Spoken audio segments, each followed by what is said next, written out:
Hello ಎಲ್ಲರಿಗೂ. ಇವತ್ತೊಂದು beautiful ರೆಸಿಪಿಯೊಂದಿಗೆ ನಾನು ಮತ್ತೆ ಬಂದಿದ್ದೀನಿ. ನೀವು ನೋಡ್ತಾ ಇರ್ಬೋದು ಯಾವುದು ಅಂತ. ಹೌದು, ಇದು ಹಾಗಲಕಾಯಿ ಪಲ್ಯ. ಹಾಗಲಕಾಯಿ ಪಲ್ಯ ಮಾಡೋದು ತುಂಬಾ ಈಸಿ. ಈ ರೀತಿಯಾಗಿ ಹಾಗಲಕಾಯಿನ ಹೆಚ್ಕೊಂಡು ತುಂಬ ಎಣ್ಣೆ ಅಂದರೆ ಒಂದು 4ರಿಂದ 5 ಸ್ಪೂನ್ ಎಣ್ಣೆ ಯೂಸ್ ಮಾಡಿಕೊಂಡು ಇದು ರೀತಿಯಾಗಿ ಫ್ರೈ ಮಾಡ್ಕೋಬೇಕು. ನಂತರ ಇದಕ್ಕೆ ಕೆಲವು ತರಕಾರಿಗಳು ಬೇಕು. ಮೀಡಿಯಮ್ ಸೈಜ್ ಈರುಳ್ಳಿ, 2 ಟೊಮೊಟೊ, ಕೊತ್ತಂಬರಿ ಸೊಪ್ಪು ಹಾಗೂ ಕರಿಬೇವು, ಒಗ್ಗರಣೆಗೆ ಬೆಳ್ಳುಳ್ಳಿ, 2 ಚಮಚ ಖಾರದ ಪುಡಿ, 2 ಚಮಚ ಸಾಂಬಾರು ಪುಡಿ, 2 ಚಮಚ ಕುರ್ಷಾಣಿ ಪುಡಿ, ಸ್ವಲ್ಪ ಬೆಲ್ಲ ಹಾಗೂ ಹಸಿ ಕಾಯಿ ಬೇಕಾಗುತ್ತೆ, ಸ್ವಲ್ಪ ಹುಣಸೆ ಹುಳಿ ಬೇಕಾಗುತ್ತೆ. ಅದ ಹಾಗಲಕಾಯಿನ ಒಂದು ತಟ್ಟೆಲಿ ತೆಗೆದುಕೊಳ್ಳೋಣ.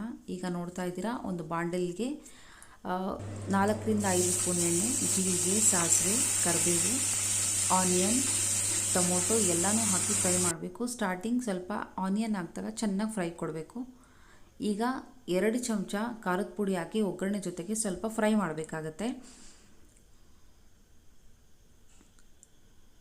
ಚೆನ್ನಾಗಿ ಫ್ರೈ ಮಾಡಿ ನಂತರ ಸ್ವಲ್ಪ ಉಪ್ಪು ಆ್ಯಡ್ ಮಾಡೋದ್ರಿಂದ ಅದು ಚೆನ್ನಾಗಿ ಬೆಂದ್ಕೊಳ್ಳುತ್ತೆ.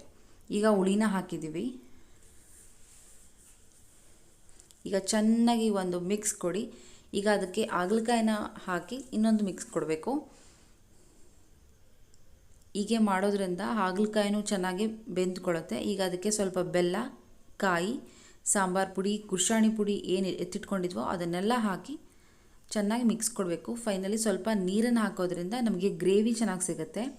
ಗ್ರೇವಿ ಹೆಚ್ಚು ಬೇಕು ಅನ್ನೋರು ಸ್ವಲ್ಪ ನೀರು ಆ್ಯಡಪ್ ಮಾಡಿಕೊಂಡ್ರೆ ಒಳ್ಳೆಯದು. ಕೊನೆಗೆ ಫೈನಲಿ ಕೊತ್ತಂಬರಿ ಸೊಪ್ಪನ್ನ ಹಾಕಿ ಚೆನ್ನಾಗಿ ಮಿಕ್ಸ್ ಮಾಡಿ.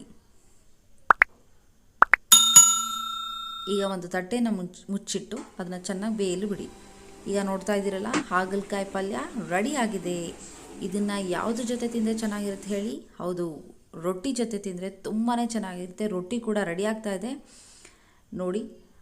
ರೊಟ್ಟಿನ ನಾವು ಉದ್ದುತ್ತೀವಿ, ಕೆಲವು ಕಡೆ ತಟ್ತಾರೆ, ನಾವು ಉದ್ದುತ್ತೀವಿ. ಯಮ್ಮಿ ಯಮ್ಮಿ ಹಾಗಲಕಾಯಿ ಪಲ್ಯ ಹಾಗೂ ರೊಟ್ಟಿ ಸವಿಯಲು ಸಿದ್ಧ.